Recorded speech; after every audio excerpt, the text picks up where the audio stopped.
اللہ اللہ اللہ اللہ۔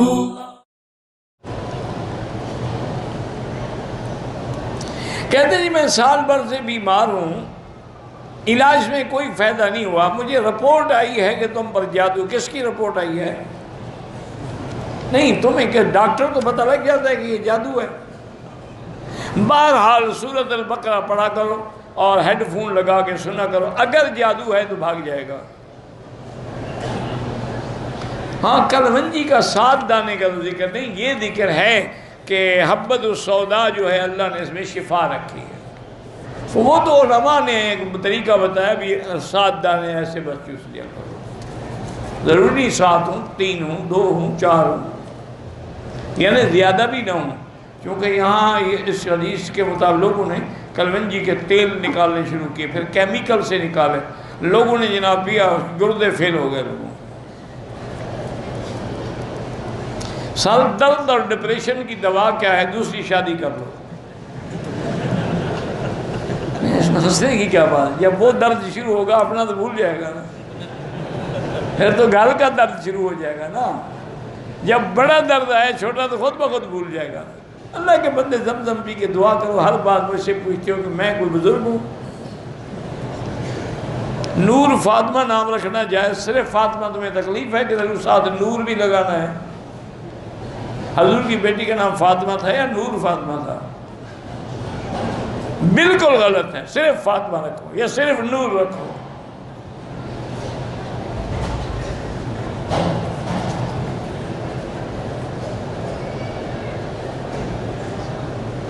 بہرحال یا مان واللہ کا نام ہے، پڑھا کریں انشاءاللہ، اس کے برکات و ثمرات ہیں۔ باقی بزرگوں سے جا کے وظیفے شریفے پوچھا کرو۔ میں تو ایک فقیر طالب علم آدمی ہوں اور بد عمل بھی ہوں اور علم کا بھی ناقص ہوں، اس لیے وظیفے کسی بزرگوں سے پوچھا کرو، مجھے نہ تنگ کیا کرو۔ اللہ کے نبی اپنے روضے میں زندہ ہیں، ہمارے نزدیک تو سارے انبیاء زندہ ہیں، تم نہیں مانتے تو نہ مانو، جھگڑے کی ضرورت ہی نہیں ہے۔ حضور کی حدیث ہے کہ جمعہ کے دن اور سوموار کے دن مجھ پہ درود زیادہ پڑھا کرو، کیونکہ تمہارے درود مجھ پر پیش ہوتے ہیں، جب زندہ ہی نہیں تو پیش کیسے ہوتے ہیں؟ اور یہ بھی فرمایا کہ جو درود دور سے پڑھتے ہو مجھے پہنچایا جاتا ہے۔ کس کو پہنچایا جاتا ہے؟ وہ زندہ ہی نہیں ہے۔ اور جو روضے پہ کھڑے ہو کے پڑھو گے میں سنتا ہوں۔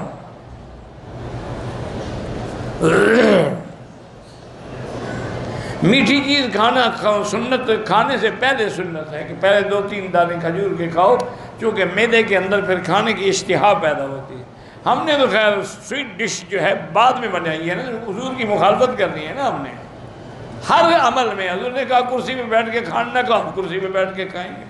حضور نے فرمایا بائیں ہاتھ سے نہ کھاؤ، ہم بائیں ہاتھ سے کھائیں گے۔ حضور نے فرمایا چھری کانٹے سے نہ کھاؤ، ہم چھری کانٹے سے۔ ہم نے تو مخالفت کرنی ہے حضور کی ہر کام میں۔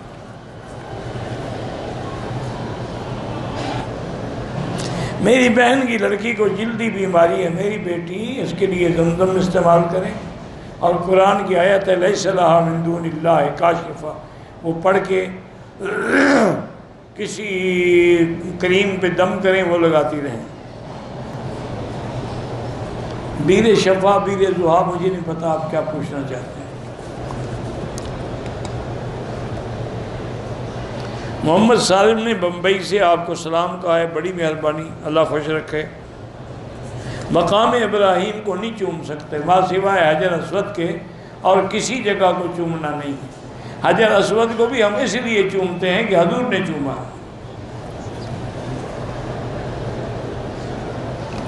مولانا صفتر کے لیے بتائیں، بارہ جو بھی ہے، اللہ سر درد ہوتا ہے زمزم پئیں، زمزم لگائیں، زمزم سے منہ دھوئیں، اسی نیت سے اللہ شفا دیں گے۔ احرام کی حالت میں خوشبو کا صابن اگر سارے بدن پہ استعمال کیا دب پڑ جاتی ہے، اگر ہاتھوں پہ کیا ہے تو صدقہ کر دو۔ عورت کا حق ہے کہ اس کو رقم جو ہے جیب خرچ کے لیے دی جائے، بالکل حق ہے۔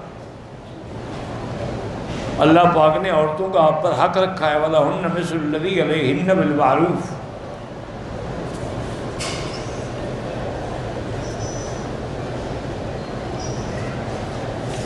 اللہ کے ساتھ، اللہ کے گھر سے تعلق، اللہ کی عبادت کریں، اللہ کا ذکر کریں.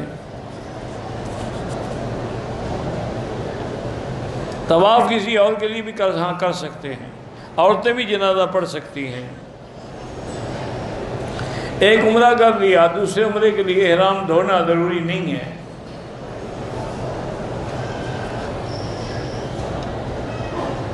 زکوٰۃ پر ہر مہینے دینا، ہر مہینے دو یا سال میں ایک دفعہ دو.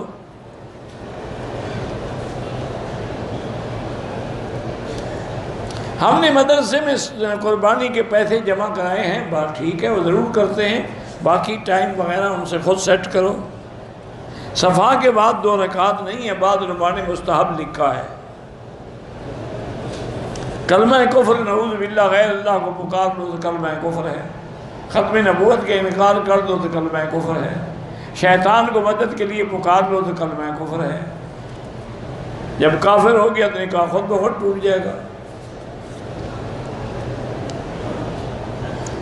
ایک نماز چھوڑنے سے حنفی مسلک میں ائمہ ثلاثہ کے نزدیک نکاح نہیں ٹوٹتا، وہ فاسق فاجر ہے. امام احمد بن حنبل فرماتے ہیں کہ ایک نماز کا تارک بھی کافر ہو جاتا ہے. آپ توبہ کریں، استغفار کریں، انشاءاللہ نکاح نہیں ٹوٹتا. میں نے طواف ختم کیا، نامہ اشارہ نہیں کیا صفا کے لیے جاتے، کوئی بات نہیں. میرے کزن ہیں، ان کے گردے میں تکلیف ہے، اللہ شفا عطا فرمائے.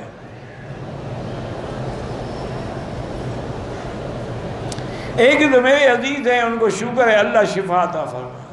بھئی سب سے آسان علاج ہے شوگر کا، خالص زیتون جو ہے وہ لے لیں، تیل 2 چمچ صبح نہار منہ اٹھتے ہی، کلی بھی نہ کرے پہلے پیے، اور 2 چمچ رات کو سوتے ہوئے، بس انشاءاللہ کنٹرول ہو جائے گی. ختم دی بدبخت ہوتی نہیں. افضل درود وہی ہے جو نماز میں پڑھتے ہو، ویسے جو بھی پڑھو، اللہم صلی علی سیدنا محمد وبارک وسلم، اللہم صلی علی سیدنا محمد النبی الامی وعلی آلہ وبارک وسلم، اللہم صلی وسلم صلی اللہ علیہ یا محمد، یا رب صلی علی محمد، جو بھی پڑھیں افضل وہی ہے. ہر نماز کے بعد دعا کی بجائے استخارہ تو کسی خاص مقصد کے لیے ہوتا ہے.